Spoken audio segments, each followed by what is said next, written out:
बिस्मिल्लाहिर्रहमानिर्रहीम। शुरू अल्लाह के नाम से जो बड़ा मेहरबान और निहायत रहम करने वाला है। अस्सलामु अलैकुम, welcome back to my channel. मैं आप सबको अपने चैनल पर बहुत बहुत खुशामदीद कहती हूँ। आज मैं आप लोगों के लिए बहुत ही आसान से अंडे आलू की रेसिपी लेकर आई हूँ। तो सबसे पहले मैंने एक पैन में हाफ़ कप ऑयल ऐड कर दिया है। हाफ़ कप ऑयल डालने के बाद मैंने मीडियम साइज़ के प्याज को इस तरह कटिंग कर लिया था स्लाइस में। ये मैं इसमें ऐड कर रही हूँ। हल्का सा मुझे इसको फ्राई करना है कलर चेंज होने तक। तो ये देखिए मैं इसको दरमियानी आंच पर पका रही हूँ, हल्का सा जो है इसको कलर चेंज होने तक। तो ये देखिए ये पक रही है। अब मैं क्या करूँगी, जब इसका कलर चेंज हो जाएगा तो कलर चेंज होने के बाद हमें इसे निकालना है। मैं इसे निकाल के पीसूँगी। तो ये देखिए मैं निकाल रही हूँ इस प्याज को। कलर चेंज हो गया था, ज़्यादा डार्क कलर नहीं देना है, बस इसी स्टेज पर आके इसको निकाल लेना है। तो ये देखिए अब मैंने निकाल ली है तमाम प्याज। इसको मैं पीस लूँगी। ये देखिए हल्का सा ठंडा करके इसको मैं पीस लूँगी। अब इसी गरम तेल में मैंने यहाँ पर मिक्स साबुत गरम मसाले लिए थे। इसमें इलायची है, छोटी इलायची, बड़ी इलायची, काली मिर्च, लौंगे और ज़ीरा, तेज़ पत्ते 2 अदद। तो ये तमाम चीज़ें मैं इसमें डाल के हल्का सा कुड़कुड़ाऊँगी। प्याज के साथ मैंने एक अदद मीडियम साइज़ का टमाटर ले लिया था। दोनों को मिक्स करके पीस लेना है। अब यहाँ पर मैं 1 से 2 टेबल स्पून जिंजर गार्लिक का पेस्ट ऐड कर दूँगी। अदरक लहसुन का पेस्ट ऐड करने के बाद मुझे इसको हल्का सा फ्राई करना है ताकि ये जले ना। अच्छी सी खुशबू आने तक मैं इसको फ्राई कर रही हूँ। अब ये देखिए मैंने टमाटर और प्याज को इस तरह ब्लेंडर में डाल के ब्लेंड कर लिया था। तो अब ये इसमें मैं ऐड कर दूँगी और इसके साथ ही तमाम चीज़ों को मैं अच्छा सा मिक्स करके फ्राई करूँगी। तो ये देखिए यहाँ पर मैंने हाफ़ टी स्पून हल्दी पाउडर लिया है। तो यहाँ पर मैंने हाफ़ टी स्पून हल्दी पाउडर ऐड कर दिया है। अब मैं क्या करूँगी, यहाँ पर मैंने लिया है हाफ़ टी स्पून भर के ही धनिया पाउडर है, ये धनिया पाउडर ऐड कर दूँगी। रेड चिली पाउडर है, ये भी हाफ़ टी स्पून है। तो ये देखिए मसाले कम या ज़्यादा मिर्चें आप अपने हिसाब से रख सकते हैं। तो ये देखिए मैंने इसमें रेड चिली पाउडर ऐड कर दिया है, 1 टीस्पून नमक ऐड कर दिया है।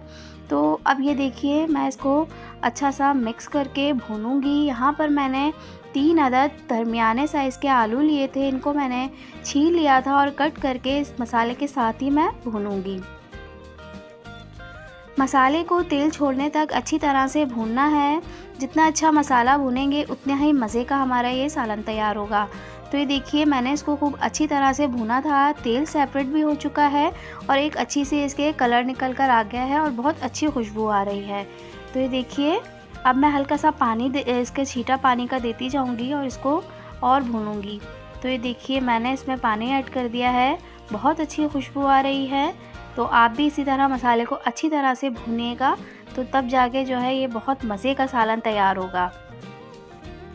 अब मैंने यहाँ पर तकरीबन 1 गिलास यहाँ पर पानी ऐड कर दिया था। तो ये देखिए पानी आप अपना जितने हिसाब से आपको ग्रेवी चाहिए, इसकी पतली या गाढ़ी जितनी आपको इसमें पसंद हो, आप उतनी हिसाब से पानी ऐड कर दीजिए ताकि आलू भी गल जाए। थोड़ी देर के लिए मैं इसको ढक दूँगी, आलू सॉफ्ट होने तक पकाऊँगी। तो ये देखिए यहाँ पर आलू तकरीबन गल चुके हैं। तो ज़्यादा हमें आलूओं को बिल्कुल नहीं नरम करना है, बिल्कुल ये कि गल भी जाए मगर टूटे ना, इस बात का ख्याल रखना है। तो ये देखिए आलू तकरीबन गल चुके हैं। तो अब मैं क्या करूँगी, यहाँ पर मैंने अंडे बॉईल करके पहले से रख लिए थे। तो अब मैं इसमें बॉईल किए हुए अंडे डाल दूँगी। जितने हिसाब से आपको पसंद हो आप उतने अंडे ऐड कर सकते हैं। तो ये देखिए मैंने इसमें अंडे डाल दिया। अब मैं इसको हल्का सा मसाले के साथ मिक्स कर रही हूँ ताकि जो है तमाम मसाले और अंडे आलू आपस में एक दूसरे से जो है मिल जाएं। अब ये देखिए यहाँ पर इनको मैंने मिक्स कर दिया है। थोड़ा सा मैंने इसको हल्का सा भूना था ताकि जो है अंडे भी इसके साथ मसाले के साथ हो जाएं। और ये देखिए यहाँ पर मैंने तकरीबन हाफ़ कप ब्राउन अनियन ली थी, ब्राउन प्याज है ये तली हुई। तो ये मैंने इसमें ऐड कर दी हैं। तो इससे बहुत अच्छी खुशबू आती है और बहुत अच्छी सी गाढ़ी से इसका सालन तैयार होता है। तो देखिए प्याज डाल के मैंने इसको अच्छा सा भून लिया था। तो पानी खुश्क होने तक मैंने इसको अच्छी तरह भूना है। अब मैं क्या करूँगी, अब मैं इसको हस्बे ज़रूरत इसमें पानी ऐड कर दूँगी, ताकि जितना हमें सालन रखना है हम उतना पानी ऐड करें। आप भी अपने हिसाब से रख लीजिएगा। मैंने इसमें तकरीबन 1 गिलास से थोड़ा कम पानी इसमें ऐड किया है। पानी डालने के बाद अब मैं ढक कर इसको पकाऊंगी बिल्कुल स्लो फ्लेम पर।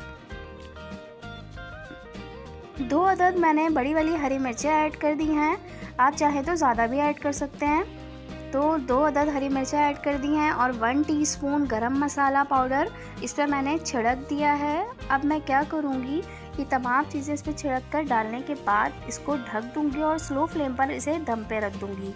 तो ये देखिए अच्छी सी खुशबू आने तक मैंने इसको पकाया था। अब ऊपर से हल्का सा हरा धनिया कटा हुआ डालकर थोड़ी देर के लिए 1 से 2 मिनट के लिए मैंने इसको ढक दिया है दोबारा से, ताकि हरे धनिए का भी इसमें अच्छा सा अरोमा और फ्लेवर आ जाए। बहुत अच्छी खुशबू आती है हरा धनिया डालने के बाद, तो इस तरह ज़रूर आप भी डालिएगा। तो ये बहुत मज़े का सालन हमारा बिल्कुल रेडी है। बस हल्का सा मैंने इसको 1-2 मिनट के लिए बंद करके ढक्कन ढक के रख दिया है। बाकी ये सालन बिल्कुल तैयार है। ये देखिए कितनी ज़बरदस्त से इसकी शक्ल आई है और ये खाने में भी उतना ही मज़े का लगता है। बच्चों का तो ये बहुत ही फेवरेट होता है, तो ज़रूर बनाइएगा।